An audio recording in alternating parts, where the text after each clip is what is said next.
En esta mañana vamos a hablar acerca de la siguiente iglesia, que es la iglesia de Tiatira, que viene a ser nuestra cuarta iglesia. Está en el capítulo 2 de Apocalipsis, versículos 18 al 29.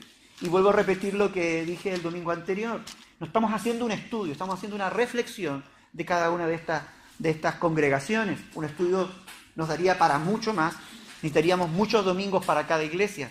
Entonces, por temas de tiempo y porque la verdad que lo que quiero ir yo siempre como a lo puntual, a lo medular y a lo práctico, vamos haciendo reflexiones de esto.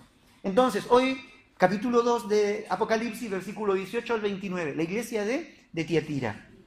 Y escribe al ángel de la iglesia en Tiatira.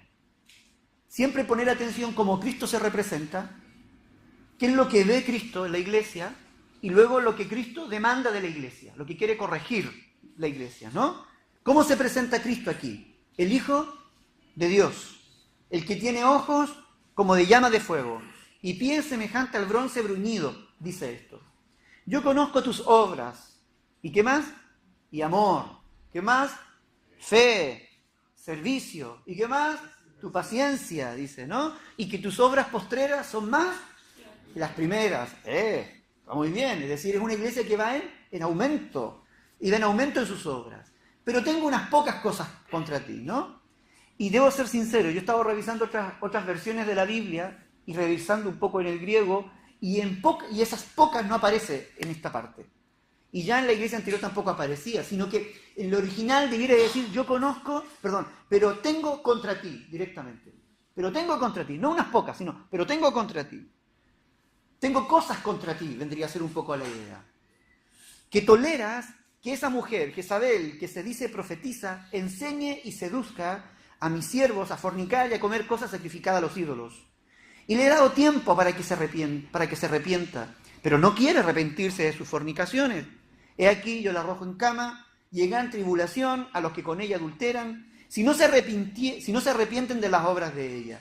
Y a sus hijos heriré de muerte, y todas las iglesias sabrán que yo soy el que escudriña la mente y los corazones, y os daré a cada uno según vuestras obras. Pero vosotros y a los demás que están en Tiatira, a cuantos no tienen esa doctrina y no han conocido lo que ellos llaman las profundidades de Satanás, yo os digo, no os impondré otra carga, pero lo que tenéis, retenedlo hasta que yo venga, al que venciere. Y volvemos a encontrarnos esa frase. Y guardaré mis obras hasta el fin, yo le daré autoridad sobre las naciones, y las regirá con vara de hierro, y serán quebradas como vaso de alfarero, como yo también he recibido de mi Padre. Y le daré la estrella de la mañana. El que tiene oído, oiga lo que el Espíritu dice a las iglesias. Tiatira. Tiatira era una ciudad no tan famosa como las otras. Tiatira era como una ciudad en la cual servía de refugio, era una ciudad previa para llegar a Pérgamo, y cuando habían conflictos bélicos, Tiatira era la que se encargaba de dar las primeras defensas, mientras Pérgamo se preparaba para que los embates no llegaran con tanta fuerza. Tiatira, la verdad, que no tenía mucho gran valor del punto de vista jurisdiccional, ni un punto de vista logístico para la guerra, pero sí Tiatira se caracterizaba por ser un conglomerado de diversos oficios. Habían gremios de diversos oficios. En eso están de acuerdo la mayoría de los comentaristas, ¿no? De que era un lugar donde había muchos oficios. De hecho, de allí la púrpura, ciertos teñidos, tintes para ropa, allí se producían. Habían gremios de diferentes, muy bien organizados, lo que serían nuestros sindicatos de hoy. Y cada persona de la ciudad parecía que pertenecía a alguno de estos sindicatos. De hecho, si ustedes se acuerdan, en el libro de los Hechos, cuando Pablo llega a Filipo a predicar, se encuentra con Lidia, allí. Lidia venía de aquí, de Tiatira. Ella era una vendedora de púrpura, dice la Biblia, ¿no? Vendía púrpura. Entonces, era una ciudad que tenía ese comercio, ¿no? Muy comercial, diferentes gremios. No resalta mayormente. Obvio, como todos los demás también tenían sus dioses, tenían sus propios dioses locales a los cuales servían, a los cuales adoraban. Pero no era una ciudad hostil, no era una ciudad donde había persecución. Si os dais cuenta, aquí no es una ciudad como las anteriores, como Pérgamo, como Sardis, ciudades que estaban allí muy en aprieto, confrontando grandes luchas externas. No. Ellos no tenían ese problema, por el contrario. pareciera que había mucho más bonanza, había un nivel mucho más distendido, ¿no? En lo que es el punto de vista social del lugar donde estaba la iglesia, allí en Tiatira. Entonces cuando el Espíritu Santo le escribe a la iglesia, cuando Cristo le escribe a la iglesia, llama la atención un poco las formas como Cristo se presenta. Primero como el Hijo de Dios. Recordemos que cada vez que Cristo se presenta como una manifestación de algo que luego Él va a hacer, va a decir. Es el argumento, su propia presencia es el argumento de lo que luego Él quiere decir. Sirve de respaldo para lo que Él quiere manifestar. Entonces Él se presenta como el Hijo de Dios. No como cualquier Dios o como uno de los dioses, no, como el Hijo de Dios, como el verdadero Dios, como el único Dios, como el Dios real. Pero este Hijo de Dios no es cualquier Dios, sino que tiene ojos, dice, como llama de fuego, y que también tiene los pies como el bronce bruñido, dice aquí, ¿no? Dice esto, ojos de fuego y pies de bronce bruñido. Ojos de fuego, ¿de qué nos hablan los ojos de fuego? Los ojos de fuego nos habla, y eso viene un poco más abajo en la explicación, en el versículo 23. Yo soy el que escudriña los corazones, la mente y el corazón. Significa que su mirada no se quedaba en lo superficial, sino que su mirada estaba para escudriñar. Al fuego nada se le resiste, nada se le puede. Y entre paréntesis, qué tristeza estos días ver ese incendio en Londres, de esa gran torre que se quema, la gente inocente. Fue una catástrofe, ¿no? Pero ahí ves cómo el fuego consume y consume y consume. Y puede llegar a temperaturas impresionantes que aún las piedras se terminan derritiendo, no hay nada que se le oponga. Cristo se presenta como aquel con ojos, para mirar, para observar, para discernir, pero dice aquí para escudriñar la mente y el corazón. Veo cosas muy buenas, luego vamos a ver las cosas buenas, pero Dios estaba teniendo una mirada mucho más allá. Él iba a mirar la iglesia de una mirada mucho más profunda que la que nosotros podemos ver. Yo puedo ver a luz, pero existe el dicho, veo caras, pero no corazones. Y ese dicho es el que nosotros siempre también tenemos, otro dicho, ¿no? Dios conoce mi corazón, Él mira mi corazón, por supuesto. Y yo digo, qué terrible. A veces lo usamos hasta como excusa. No importa, total, Dios mira mi corazón. Ya, pero ¿qué hay en tu corazón?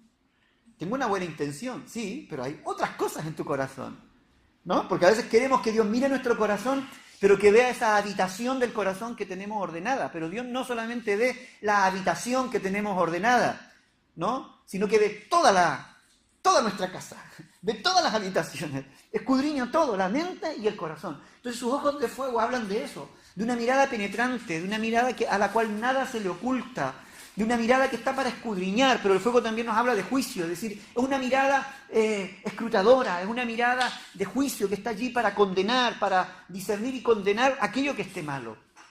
Por otro lado, dice que Él tiene los pies, ¿cierto? Como el bronce bruñido. No dice pies de barro, dice pies de bronce. El bronce, como el hierro, son señales de autoridad, de poder, de alguien que pisa fuerte, ¿no? De que marca presencia. Entonces Cristo no solamente tenía ojos para escudriñar, sino que está diciendo, aquí se levanta el que tiene todo poder, y el que tiene toda la autoridad. Yo te voy a hablar como alguien que tiene autoridad, porque ve lo que está viendo, pero tengo una autoridad en mí mismo. Y aunque él no lo vea, él tiene autoridad. No sé si me explico. A veces uno piensa que uno le da la autoridad a los demás, pero en el caso de Cristo no. Tú no le das la autoridad, Él ya tiene la autoridad. ¿Por qué? Porque Él es Rey de Reyes, Señor de Señores y Dios de Dioses. Él está por todas las cortes de apelación que puedan haber. Él está por sobre todas aquellas cosas. Es la máxima autoridad de todas las cosas. Entonces aquí Jesús se presenta como el Hijo de Dios, de la divinidad, Dios mismo, que viene a escudriñar la mente y los corazones de la congregación y viene a hacerlo con toda la autoridad que Él pueda tener, pero viene pisando fuerte. Escúcheme bien, viene pisando fuerte. Por eso es que no son pies de plomo, no, son pies de bronce bruñido. Nos habla de fortaleza, nos habla de fuerza, nos habla de poder, nos habla de potencia en su pisada. No nos habla de debilidad, no, el Cristo débil de la cruz, al que le golpearon y lo humillaron, se acabó. Ahora no, Cristo viene ahora con autoridad. Yo soy el que mando, yo soy el que tengo la última palabra. Yo estoy sobre los pies del bronce. A mí de aquí nadie me mueve, no me hacen cambiar de opinión, ¿no? Es decir, inmutable allí, se mueve, se mantiene sin moverse. Ese es el Cristo que nosotros comenzamos a ver. Madre mía, ahora la pregunta es, ¿por qué Jesús se presenta de esa manera? ¿Para qué necesita esa mirada? ¿Por qué como que, por un lado, asusta? ¿Se han dado cuenta que hay ciertas descripciones que nos asustan? De su boca sale una espada aguda. ¡Ay!, dice uno, una espada aguda, claro, ¿no? Sus ojos como llama de fuego. ¡Ay, sí, Dios me está mirando con los... Claro. Yo siempre digo, Dios al único que asusta es aquel que no está a cuentas con él. Ya está. Es así, ¿no? Es como el niño. Cuando el papá le habla, ¿no? El niño puede asustarse si ha hecho algo malo. Pero si no ha hecho nada, sí, papi, es diferente, ¿no? O sí, mami, es diferente. Pero cuando se ha hecho algo, las imágenes, ¿cierto?, nos provocan espanto. Ahí, primero Jesús comienza dentro de esa mirada reconociendo y viendo las cosas buenas. Dice, yo conozco tus obras. ¿Cómo eran esas obras de esta iglesia? Eran obras de amor, de fe, de servicio y también con mucha paciencia. El apóstol Santiago estaría contentísimo aquí. Diría, esta es una iglesia de fe, porque tiene obras, tiene amor, tiene paciencia, tiene servicio. Y podríamos decirlo, y aquí Dios lo está destacando, que es una iglesia de acciones, de obras. Había mucha, había un gran mover, una iglesia llena de energía, dice alguien. Lo describen alguien. Una iglesia llena de energía, actuando, moviéndose por amor, haciendo buenas obras, ¿cierto? Mostrando su fe a otros, dispuestas a servir, tal vez servicios comunitarios, servicios al interior de la iglesia. Se manifestaban en todas esas otras cosas, a diferencia de la iglesia de Éfeso, ¿no? Que no tenía amor. En cambio, esta sí lo hacía por amor. Y aún más, dice que sus obras postreras cada vez eran mayor que las primeras. Es decir, era una iglesia que en cuanto a su servicio, a su actuar y a su fe y a su vida, iba en aumento, iba creciendo, lejos de apagarse, iba avanzando. Una iglesia que va creciendo, una iglesia en pleno avivamiento, vamos a decirlo de alguna, permítanme decirlo, esa es mi opinión, lo que yo veo aquí. Es una iglesia en pleno avivamiento que va a más, La iglesia anterior también, ¿no? Y a veces ahí donde yo entro un poco en discordia con ciertos comentaristas cuando ven las iglesias que dicen, no, esta es la iglesia pecadora, esta es la iglesia... Y le ponen unos títulos a las congregaciones.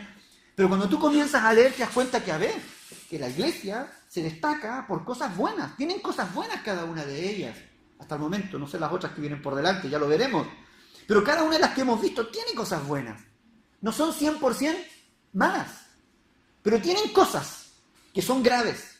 Pero tienen cosas que están allí al interior y que al final pueden terminar contaminando lo bueno que tiene la iglesia. ¿Se acuerdan de la iglesia de Pérgamo? Exactamente lo mismo. Una iglesia que había tenido paciencia, una iglesia que había tenido esto, una iglesia que había tenido lo otro, pero tenían en su interior gente que estaba con la doctrina de Balaam. ¿Se acuerdan? Tenían ese detalle, y era peligroso, porque al final Balaam, esa doctrina podía quitar el fuego, podía quitar el compromiso. Eran capaces de dar su vida por Cristo, ya, pero si esa doctrina influenciaba, su fe se iba a ver menguada. Ahora lo mismo pasa acá. Una iglesia activa, una iglesia dinámica, una iglesia viva, una iglesia entregada. Pero, dice, había algo contra ellos. ¿Qué había contra ellos? Así como en la otra iglesia en Pérgamo estaba la doctrina de Balaam, aquí nosotros encontramos a una mujer. Dice que toleras a esa mujer. Habla de una mujer allí. Jezabel, le pone un nombre. Algunos consideran que es un nombre simbólico. Yo también creo que es un nombre simbólico. Que no sé, a ningún buen judío se le ocurriría ponerle Jezabel a una mujer, ¿no? Aunque algunas hoy por hoy hasta Caín le ponen a los hijos, pero ahí se lo toman un poco más en serio, ¿no? Pero bueno, en mi opinión, en ese aspecto. Pero allí hay algo. El Espíritu Santo ve a una Jezabel que está dentro de esa iglesia, que se dice profetiza, que enseña y que seduce a sus siervos a fornicar y comer cosas sacrificadas a los ídolos. Es decir, a hacer cosas que son aborrecibles a Dios. Yo quiero hablar de Jezabel y del espíritu de Jezabel y de la ideología de Jezabel en esta mañana. Para eso vamos a tener que ir a Primera de Reyes, capítulo 16, versículo 31 al 33. ¿Quién es esta famosa Jezabel?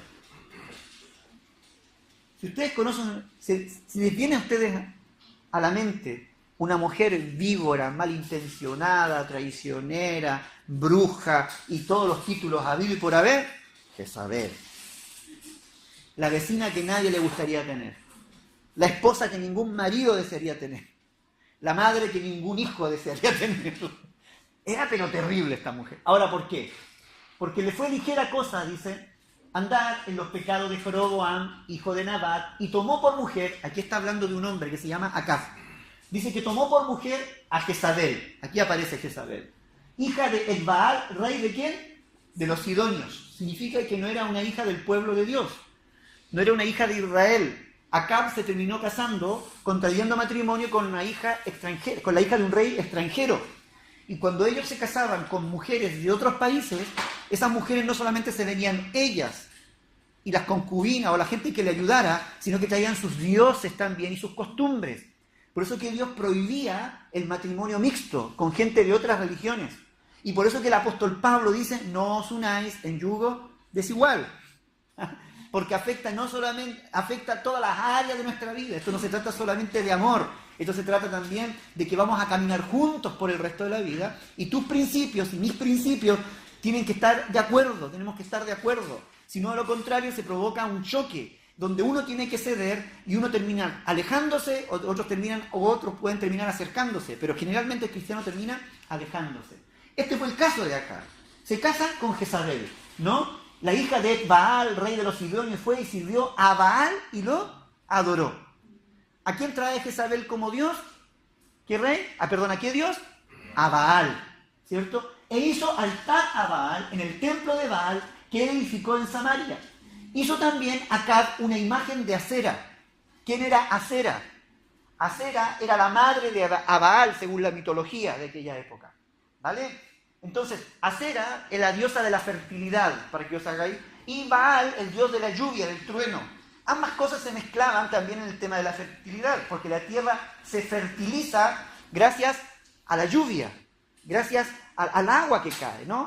Al clima, ¿no? Entonces, cuando habían trueno, habían relámpagos, decían, es Baal, el que está enojado con nosotros, ¿no?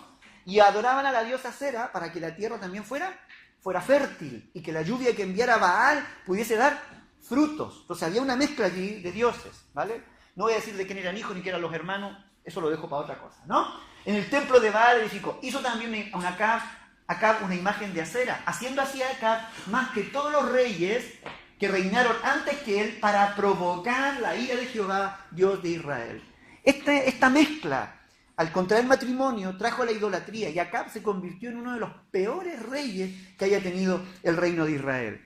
Capítulo 1, versículo 18, capítulo 18, perdón, Primera de Reyes 18, versículo 17 al 19. Ahí está, da vuelta la hojita. Como Primera de Reyes 18, 17 al 19.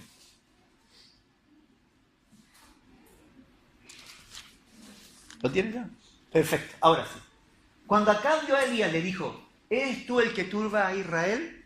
¿Y qué es lo que le responde Elías? ¿Se acuerdan que hace un momento leímos Elías y los profetas de Baal? Vale.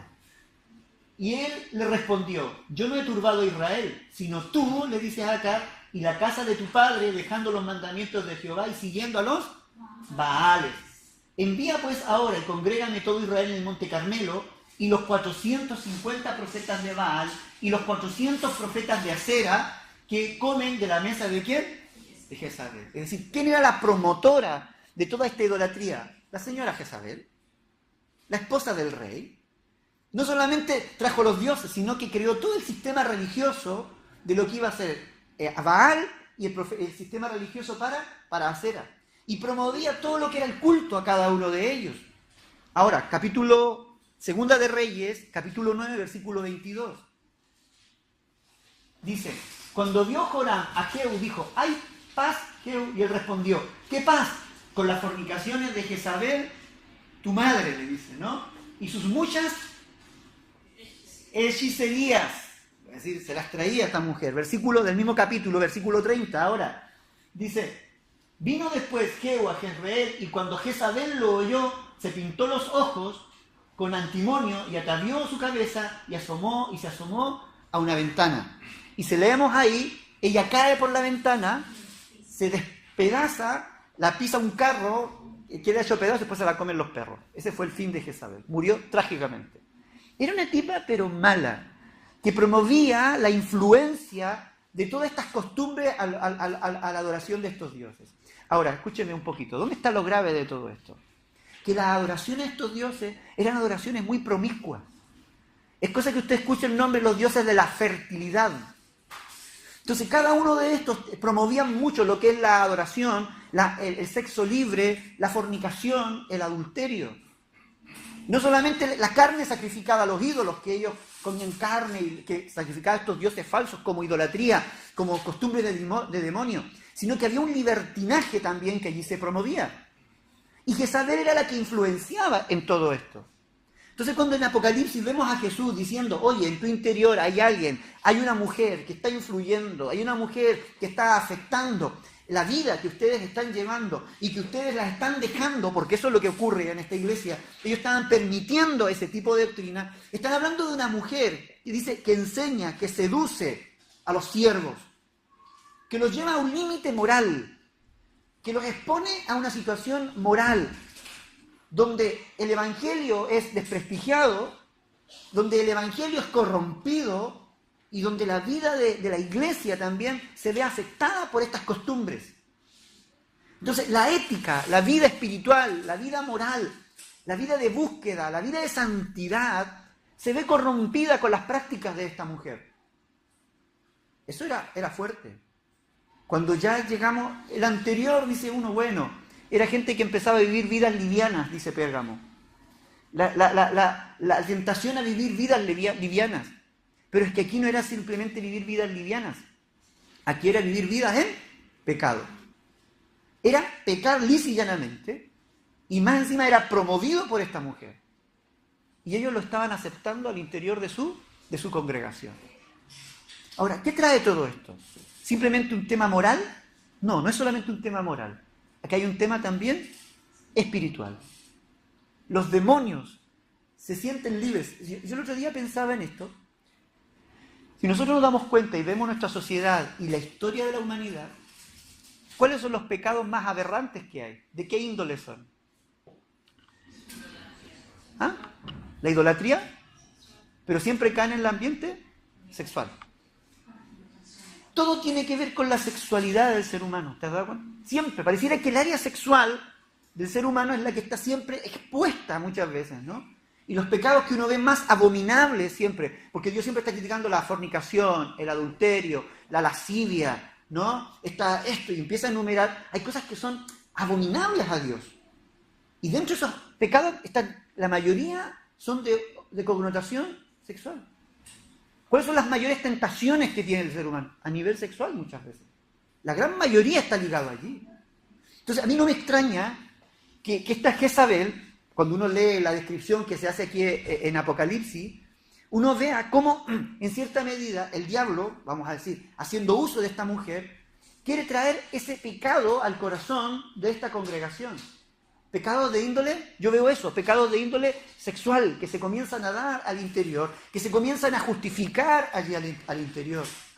Algunos comentaristas dicen que eran debido a las prácticas que también había en la adoración a los dioses alrededor, que muchos habían, como se trabajaba en la zona, mucho con gremios, los gremios de diferentes oficios se juntaban para tener sus reuniones, pero esas reuniones también se sacrificaba y se daban ofrendas a sus dioses, a sus ídolos, ¿no? Y luego bebían y compartían y por lo general terminaban en una muy buena fiesta y en una gran orgía allí de celebración prácticamente.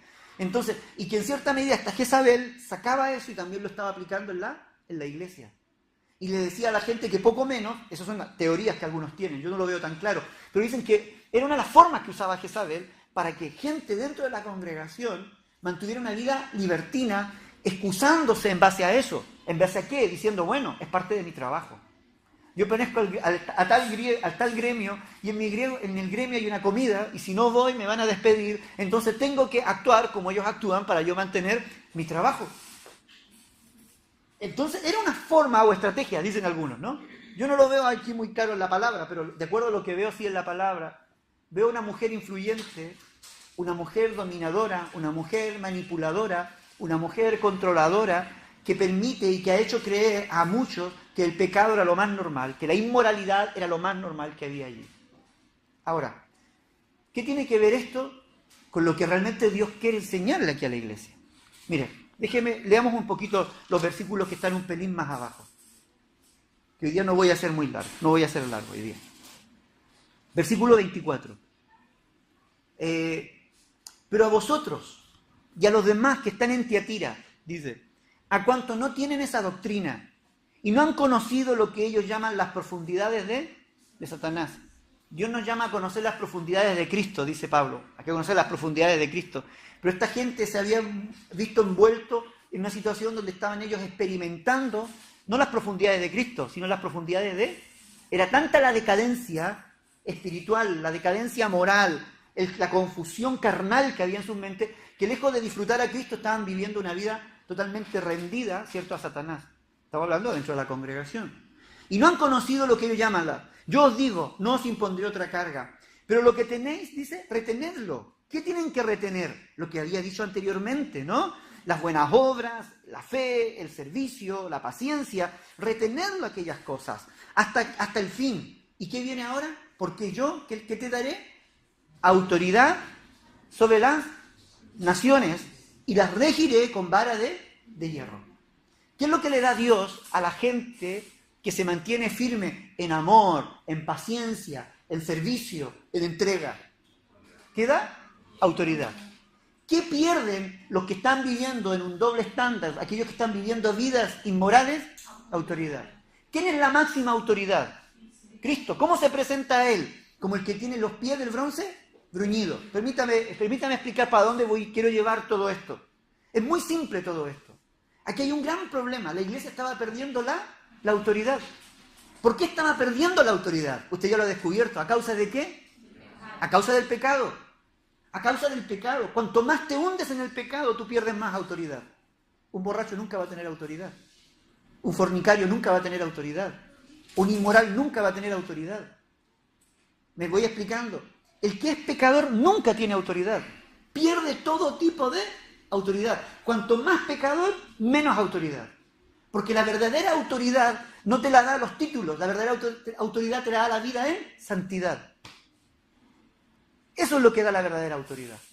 Entonces Cristo venía con su mirada, consumir, para purificar, para limpiar el corazón de esta congregación. Desde mi punto de vista, ¿para qué? Para que esa congregación no perdiera la autoridad, no perdiera el control, no perdiera la posición que estaban ganando en Cristo. Y que esta mujer Jezabel, con sus tretas, con sus artimañas, estaba provocando que esa iglesia perdiera la autoridad. La autoridad moral, la autoridad espiritual, la autoridad en todo orden de las cosas. Lo que a ti y a mí nos va a dar autoridad frente al diablo es nuestra integridad y nuestra vida de santidad. ¿Se acuerdan de los hijos del Seba, no? En el libro de los Hechos, que van a echar fuera un demonio. Nombre de Jesucristo que predica Pablo, te invocamos, vete, ¿no? Un exorcismo allí. El demonio dice, sí, a Pablo lo conozco y a Cristo también, pero a ti, naca, vamos, pum. No había autoridad. No había autoridad. Desde el punto de vista práctico, a veces, ¿por qué nosotros perdemos autoridad? Porque los hijos no ven en nosotros una consecuencia, no ven un nivel, no ven un estándar de vida. Entonces los hijos nos vienen y dicen, pero papá, si por un lado estás diciendo una cosa y estás haciendo otra, pero papá, ¿por qué me hablas a mí de no fumar si yo te veo a ti fumando? Si tú me dices que no bebas, si yo te veo a ti bebiendo. ¿Para qué me hablas de que yo sea fiel a mi esposa si te veo a ti, papá, te veo a ti, mamá? Le voy explicando. Tiene que ver con una autoridad práctica en todo esto. Jesús se marcaba y se imponía como el de la máxima autoridad.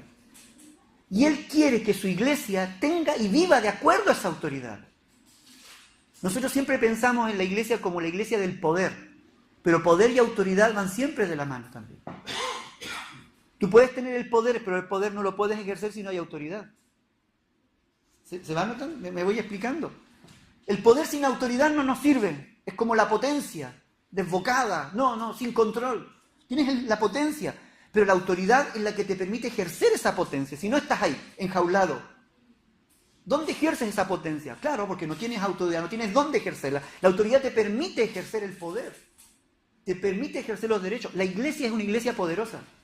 La Biblia siempre nos describe una iglesia poderosa y aún dice, las puertas del Hades no prevalecerán frente a la iglesia. Entonces el diablo sabe que frente al poder de la iglesia, él no tiene nada que hacer. Él sabe que cuando la iglesia se levanta, cuando un hijo de Dios se levanta para poder ejercer su autoridad y poder sacarlo de un determinado lugar, enfrentar una determinada situación, el diablo dice, yo no tengo nada que hacer, pero hay algo que puedo hacer. Bajar su calidad moral, bajar su calidad de vida, que él no viva en santidad. Si él baja su calidad moral, si él baja su calidad de vida, si él baja su nivel de santidad, es pólvora mojada. Es pólvora mojada. Es un evangelio que no va a ejercer su autoridad, es un evangelio que tiene poder, pero está mojado, no lo va a poder ejercer, a mí no me hace daño. Y por el contrario, esa misma vida termina corrompiéndose. ¿Me van siguiendo la idea? ¿Sabes, hermano? Si hay algo a lo que el diablo le tiene miedo, es cuando te ve a ti viviendo en santidad. Es cuando te ve a ti estando al nivel y a la altura de lo que Dios quiere. Todas estas iglesias, si se dan cuenta, Dios siempre pone, hay algo, quita esto, quita lo otro, no aceptes esto en tu vida, no aceptes esto otro. Y uno dice, pero ¿por qué Dios es tan preocupado? ¿Simplemente porque Él es santo? Sí, porque Él es santo, pero también porque Él no quiere que tú pierdas todo lo que Él tiene para nuestra vida. Él no quiere que su iglesia, que los miembros pierdan todos los privilegios, todas las bendiciones, todas esas puertas que quiere que se abran, todas esas oportunidades que Dios quiere darnos.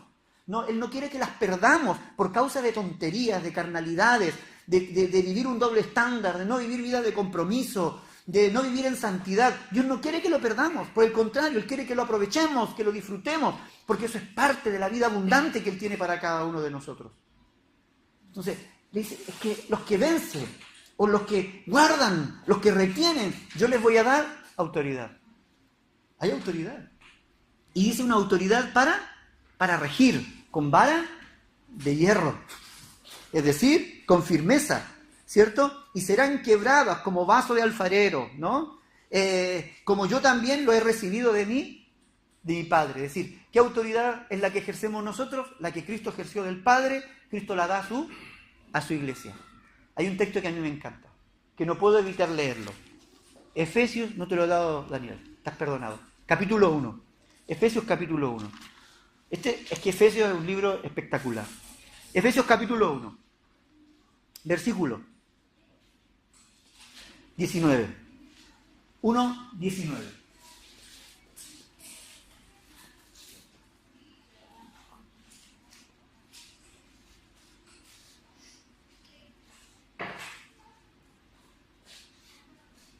¿Vale? Del 19 lo voy a leer al 23. Dice, la cual operó en Cristo, 19, y cuál la super eminente grandeza de su poder. Facilito, ¿no? Está bonita esa palabra, super eminente grandeza de su poder. Cada vez que lea Efesios, léalo con un diccionario al lado, porque hay palabras que hay que darle una vuelta. Pablo quería que la iglesia conociese tres cosas. Una de ellas está antes, que la gente conociese la esperanza a la que fue llamado, está en el 18. Luego que conociese las riquezas de este llamado. Y tercero, el poder que Dios le da, nos da en Cristo. En Cristo nosotros tenemos esperanza, en Cristo tenemos riquezas y en Cristo tenemos poder. Pero Él quiere que lo conozcamos. Entonces aquí está diciendo, Él quiere que conozca cuál, la super eminente grandeza de su poder para con nosotros los que creemos, según la operación del poder de su fuerza. Es decir, este poder es según qué, según como Dios opera, ¿cierto? ¿Cómo operó? Aquí para muestra un botón. La cual operó, dice, en Cristo Jesús, resucitándole de los muertos y sentándole a su diestra en lugares celestiales. Es decir, una muestra, un botón. ¿Cuánto poder habrá sido necesario para resucitar a Cristo y sentarle en los lugares celestiales? ¿Se dan cuenta? Ese es, ¡guau! ¡Superpoder!, ¿no? Entonces, aquí sí que están los superpoderosos, ¿no? El poder de Cristo es superpoder, el poder de Dios, ¿no? Lugares celestiales. ¿Y dónde lo sienta? ¿Por qué lo siento en los lugares celestiales? ¿Cómo es esa posición? Dice, sobre todo principado y autoridad y poder y señorío. Allí está Cristo. Y está sentado sobre todo nombre que se nombra, no solo en este siglo, sino también en el venidero. Y además dice que sometió todas las cosas bajo los pies de Cristo, dice, ¿no? Y lo dio por cabeza, ¿a quién? Sobre todas las cosas a la iglesia. Cristo sometió todas las cosas a los pies de Cristo. Ahí están los pies de Cristo. ¿Y Cristo qué es lo que hace? Dice, vale, ¿quién voy a poner de cabeza sobre estas cosas? Es a la iglesia. Venga, iglesia, aquí estás tú. En otras palabras, nosotros en Cristo tenemos todo sometido bajo los pies. Lo que Cristo sujetó, los poderes de las tinieblas, los poderes de las potestades del aire, todo dice que está puesto allí. Bajo la iglesia, la cual es su cuerpo, la plenitud de aquel que todo lo llena en todo. Es decir, eso es poder, eso es autoridad, eso es posición. Tú estás tan... Cuando Cristo te dice, ¿dónde estás? A veces me dicen, ¿cómo estás, Johnny? Bien, sentado al lado de Cristo, digo yo. Bendecido. ¿Dónde estás? Seguro en los brazos de Cristo. Claro, yo estoy sentado con Cristo en los lugares celestiales. Y bajo los pies de Cristo, y como yo estoy al lado de Cristo, bajo los pies de Él tiene todas las demás cosas. Todo principado, toda potestad, toda autoridad, todo gobierno, está bajo los pies de Cristo. Ese es el máximo nivel de autoridad al que puede aspirar un ser humano. Estar sentado al lado de Cristo te da autoridad. No sé si lo logras pillar. Si no lo pillas, no importa nada. Ponte a orar y luego vuelves a leer y le das vuelta hasta que lo pilles. Porque una vez que lo pilles, esto te va a reventar, porque te vas a dar cuenta realmente lo que Cristo te ha dado y dónde Cristo te ha puesto. Entonces, cuando ves Cristo a un hijo de Dios que se baja de esa posición para pecar, que se baja de esa posición para ensuciarse en el lodo del pecado, para contaminarse, para comportarse como un cualquiera, para tener pensamientos como cualquier otro, para tener anhelos codiciosos como cualquier otro, para bla, bla, todo lo que tú quieras, Él dice, a ver, chaval, yo di mi sangre en la cruz, te senté aquí al lado, a mi lado, para que vivieses como un príncipe, y estás comportando como un mendigo cualquiera, como un cerdo allí, comiendo las algarrobas, cuando yo te he puesto en esta posición, cuando tú debieras tener bajo tu control todas las cosas al lado de Cristo, las cosas te terminan controlando a ti, manipulando, influyendo, afectando. Nota, la iglesia de Pérgamo está en una posición envidiable y Cristo tiene que sacarlo de él. El pecado, la falta de santidad es el mayor peligro que tenemos nosotros para perder esa autoridad. El deseo de Cristo es que tú y yo no perdamos esa autoridad. Que no la tenemos por derecho propio, la tenemos porque Cristo la ha dado. Él nos cogió de la mano el día que nos arrepentimos y dijo, vente para acá, ¡pum! Y nos sentó a su lado. Y ahí quedamos nosotros perdidos. Yo entiendo. Es como si un día me dijeran, ven aquí, Johnny, siéntate aquí a mi lado, ¿no? Viniera un rey importante, esos que realmente tienen poder y mandan, ¿no? No los que tienen el título nobiliario solamente, no. Ven, gobierna conmigo. Yo quedaría más perdido que la una porque no sé cómo se hace eso. Pero sé que estoy en una posición importante. Dios quiere enseñarnos aquellas cosas en nuestra vida. A vivir como príncipe, a vivir al lado de Él. Pero para eso hay que vivir, la primera clave o el primer requisito es vivir en santidad. Vivir en pureza. Vivir en integridad. Porque lo que te va a dar la verdadera autoridad y te va a ayudar a mantener tu autoridad y mi autoridad es el vivir en integridad. Un día que perdamos la integridad, perdemos nuestra autoridad. No solamente por un tema moral, que es lo que estamos siempre acostumbrados a tratar, ¿no? Como cuando nos dicen, ¿y tú con qué cara me vienes a decir esto si eres peor que yo? ¿No? Ese es un tema moral o ético.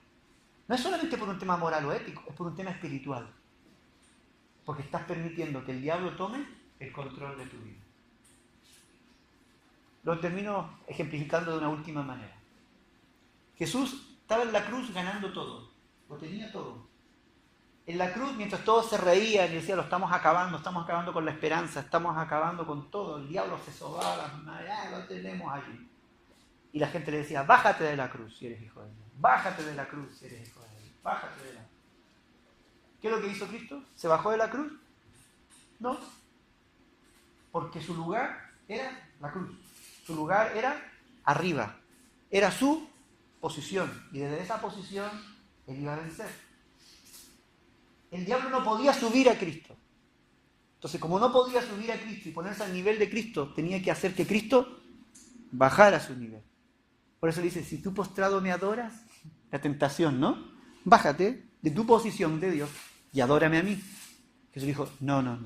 Jesús nunca se bajó de su posición.